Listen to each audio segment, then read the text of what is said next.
She remembers every single one of them. The application that came back rejected, the door she knocked on that never opened, the opportunity she prepared for, believed for, showed up for, and watched go to someone else. The relationship that fell apart after she gave it everything she had. The dream she built from the ground up and watched collapse before it ever had the chance to become what she believed it could be.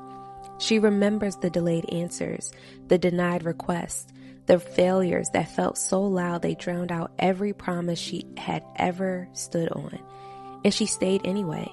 She kept trusting anyway. She kept showing up. And today God has a word for that woman. Congratulations. Well done. I want to talk about what those delays actually were, because I know how they felt. They felt like God was not moving, like your prayers were hitting a ceiling, like everyone else's timeline was advancing while yours was standing completely still. But Psalm 30:5 says, weeping may stay for the night, but rejoicing comes in the morning. The night was never the destination. It was the transit. And what felt like God withholding was actually God protecting you from receiving something in the wrong season that would have cost you more than waiting ever did. That delay was not punishment, it was preparation. And the denials, the doors that closed, the no's that felt permanent and personal, and like a verdict about who you were and what you were worth, they were not the verdicts, they were redirections. Genesis 50:20 says, what was meant to harm Joseph, God meant for good. Every door that closed on Joseph was closing him into the exact path that led to his promise. The pit was not the end of his story. It was the road to the palace. And the people who said no to him were unknowingly participating in a plan they had no authority to stop. The door that closed on you did not close because you were not enough, because God had already decided what was on the other side of it was not enough for you. And he loved you too much to let you settle there. And the failures, I am not going to skip past those because I know they were the heaviest ones to carry. The thing you tried that did not work. The version of yourself you gave everything to become and it still was not enough. The moment you had to look people in the eye and say it did not happen the way you believed it would.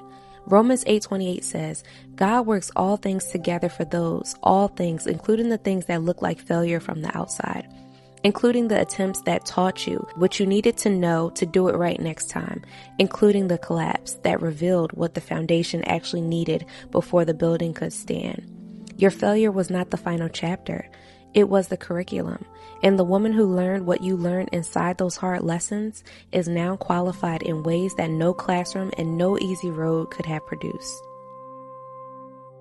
And now, after all of that, after the delays and the denials and the failures and the nights that felt like they would never end, God is standing at the place where all of it comes together, and he is saying something that the enemy never wanted you to live long enough to hear.